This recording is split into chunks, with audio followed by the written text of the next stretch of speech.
Dear student, hope you are well. Today I will take my class on post modifier. In my previous class I discussed about pre-modifier অর্থাৎ যে সকল শব্দ নাউনের পূর্বে বসে নাউনকে modify করে তাকে আমরা প্রি-মডিফায়ার বলি। অ্যান্ড দ্য পোস্ট মডিফায়ার হচ্ছে সেই সকল শব্দ যখন কোনো নাউন বা নাউন ফ্রেজের পরে বসে নাউনকে মডিফাই করে তখন সেটাকে আমরা বলবো পোস্ট মডিফায়ার। পোস্ট মডিফায়ার বাক্যে তোমাদের কিভাবে ব্যবহৃত হয় সে বিষয় নিয়ে আজকে আমি আলোচনা করব। প্রথমত হচ্ছে infinitive phrase as post modifier, এই বিষয়ে আমরা আলোচনা করব। ইনফিনিটিভ ফ্রেজ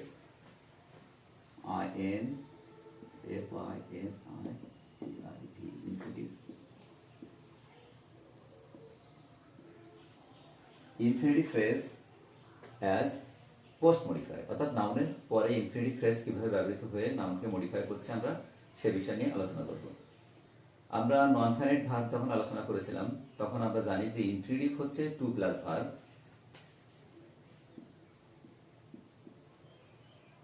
অর্থাৎ টু প্লাস ভার্ব আমরা এটাকে ইনফিনিটিভ বলি। কিন্তু ইনফিনিটিভ ফ্রেজ হতে গেলে টু প্লাস ভার্বের পরে আরো কিছু বাকি অংশ যোগ করে তখন সেটাকে আমরা ফ্রেজে রূপান্তরিত করব। তাহলে আমরা ইনফিনিটিভ ফ্রেজ বাক্যে কিভাবে ব্যবহৃত হয় সেটা আমরা একটু আলোচনা করব। যেমন he made an attempt to escape punishment, বাক্যটি আমরা লিখি।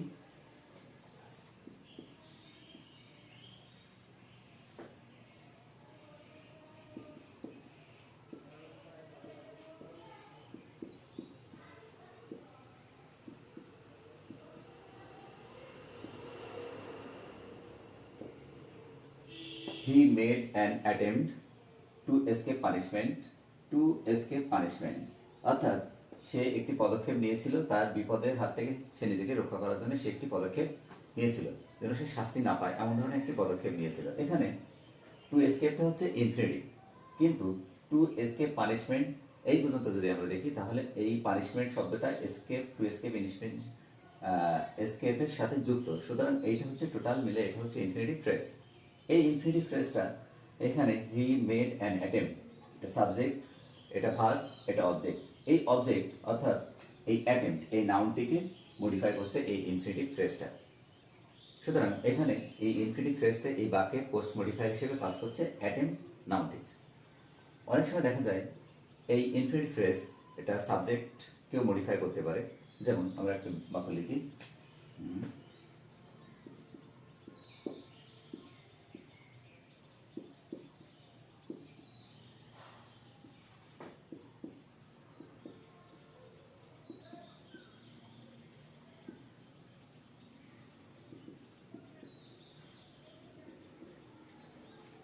his plan to start the business ended in a smoke. To start the business এটা একটা ইনফিনিটিভ ফ্রেজ। his plan তার পরিকল্পনা একটি ব্যবসা শুরু করা ended in a smoke অর্থাৎ অঙ্কুরে বিনষ্ট হয়ে গিয়েছিল, অর্থাৎ সে একটি বিজনেস শুরু করতে চেয়েছিল কিন্তু সে প্রথম ধাক্কাতেই সে বিজনেসটা তার নষ্ট হয়ে যায়। ঠিক এরকম his plan এই সাবজেক্টের পরে টু স্টার্ট দ্য বিজনেস এই ইনফিনিটিভ ফ্রেজটি বসে এই সাবজেক্টকে মডিফাই করছে, অর্থাৎ এই সাবজেক্টের পরে পোস্ট মডিফায়ার হিসেবে কাজ করছে। অর্থাৎ ইনফিনিটিভ ফ্রেজ কখনো সাবজেক্টের পরে বসে সাবজেক্টকে মডিফাই করতে পারে, কখনো অবজেক্টের পরে বসে অবজেক্টকে মডিফাই করতে পারে।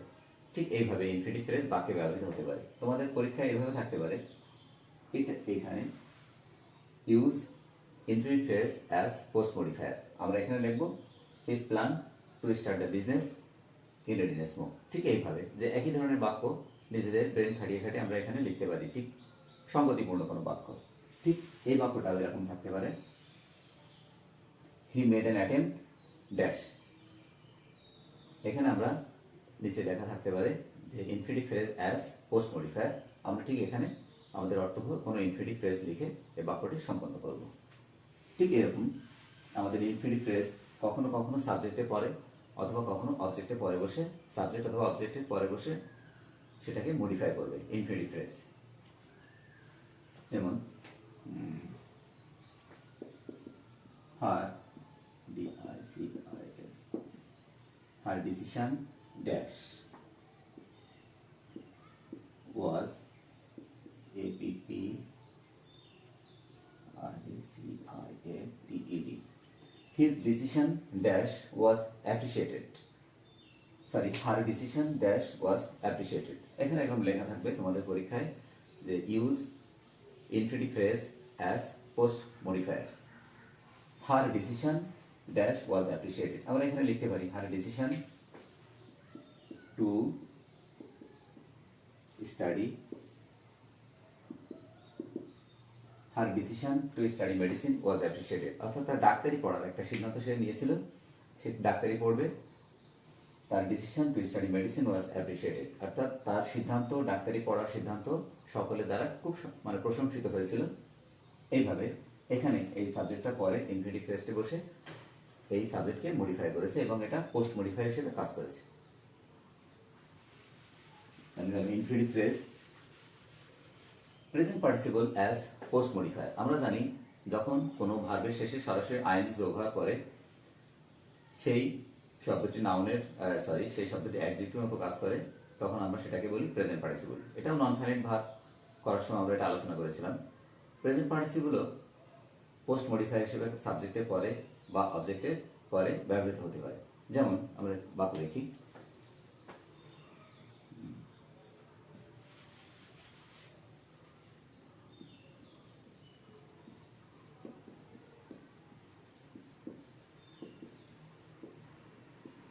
present participle as post modifier.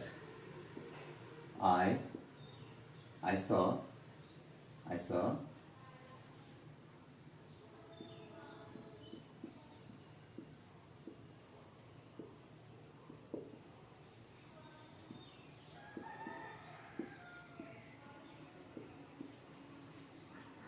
the porter lying on the floor। অর্থাৎ এখানে সাবজেক্ট, এটা ভার্ব, এটা অবজেক্ট। এই অবজেক্ট দ্য পোর্টার, আমি এই কুলিকে দেখলাম লাইং অন দ্য ফ্লোর, অর্থাৎ মেঝের উপরে শুয়ে আছে। কি অবস্থায় আছে? ঘুমন্ত অবস্থায় আছে। তাহলে এই প্রেজেন্ট পার্টিসিপল ফ্রেজটি এই বাক্যের অবজেক্টকে মডিফাই করেছে এবং এটা পোস্ট মডিফায়ার হিসেবে ব্যবহৃত হয়েছে। এটা আবার অনেক সময় এই সাবজেক্টের মডিফাই করতে পারে। যেমন the boy standing at the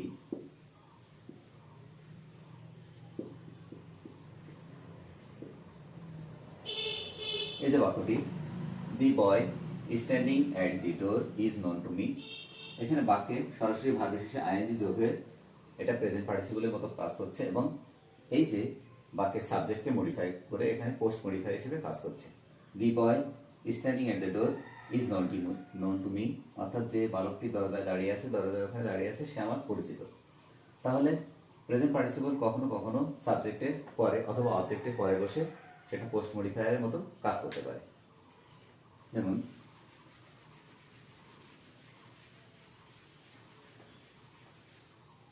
এরকম করতে পারে,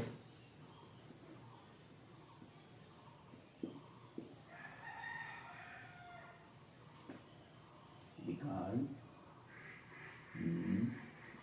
is my sister।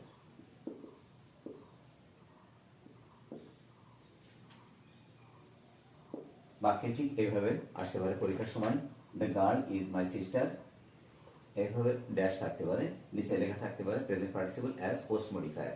আমরা এখানে অর্থবহ একটি বাক্য এভাবে লিখে দেব, the girl is my sister,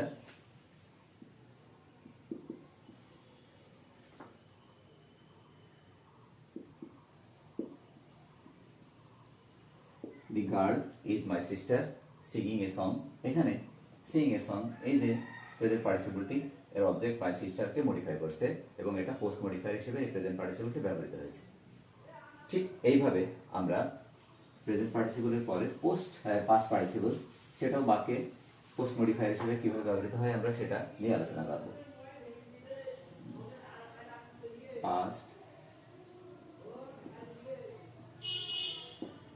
past participle as post modifier. আমরা জানি যে পুরো বাক্যে ভার্বের সরাসরি তৃতীয় রূপ, সেটা যদি কখনো কোনো নাউনের পরে বসে নাউনকে মডিফাই করে তাহলে সেটাকে আমরা বলবো past participle.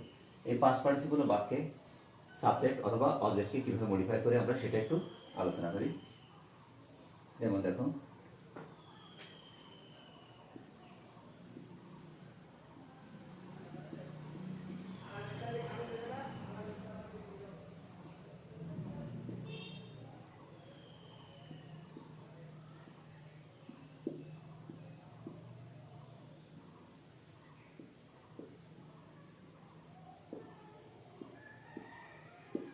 the machines made in a local factory are working well. Made in a local factory অর্থাৎ এই ভার্বের সরাসরি তৃতীয় রূপ পাস্ট পার্টিসিপল এখানে ব্যবহৃত হয়েছে। The machine made in a local factory are working well, অর্থাৎ এই মেশিনটা স্থানীয় কোনো ফ্যাক্টরি দ্বারা নির্মিত এবং সেটা ভালোই কাজ করছে। তাহলে এখানে past participle as post modify হিসেবে বাক্যে ব্যবহৃত হয়েছে। কখনো কখনো এই পাস্ট পার্টিসিপল অবজেক্টকে মডিফাই করতে পারে।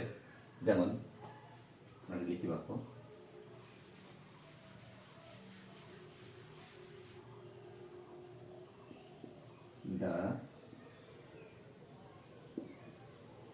the building was the building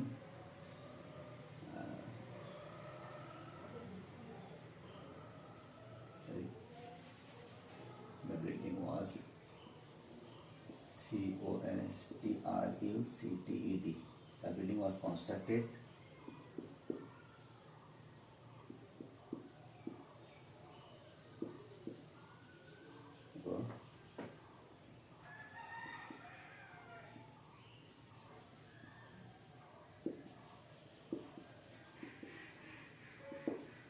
the building was constructed 5 years ago, collapsed last night. অর্থাৎ যে বিল্ডিংটা 5 বছর আগে নির্মিত হয়েছিল সেটা গত রাত্রে ধসে পড়েছে। অর্থাৎ এই যে পাস্ট পার্টিসিপলটি সরাসরি ব্যবহৃত হয় এই বাক্যে the building was constructed 5 years ago, 5 years এর পরে ব্যবহৃত হয়, এটা পোস্ট মডিফায়ার হিসেবে এই বাক্যে ব্যবহৃত হয়েছে। অর্থাৎ আমরা যদি দেখি যে কখনো কখনো প্রেজেন্ট পার্টিসিপল, ইনফিনিট ফ্রেজ এবং পাস্ট পার্টিসিপল সাবজেক্ট অথবা অবজেক্টের পরে এভাবে ব্যবহৃত হয়ে বাক্যে মডিফায়ারের মতো কাজ করতে পারে। এছাড়াও আরও অনেক কিছু নিয়ম আছে যেগুলো আমরা পরবর্তী ক্লাসে আলোচনা করব, যে কী ধরনের আরও কিছু কিছু বাক্য ব্যবহৃত হয়ে কীভাবে সেটা পোস্ট মডিফায়ার হিসেবে কাজ করে সেটা আমরা সামনের ক্লাসে আলোচনা করব। আজকে এই পর্যন্ত, সকলকে সামনের ক্লাস দেখার আহ্বান জানিয়ে আজকে ক্লাস শেষ করছি। Thank you.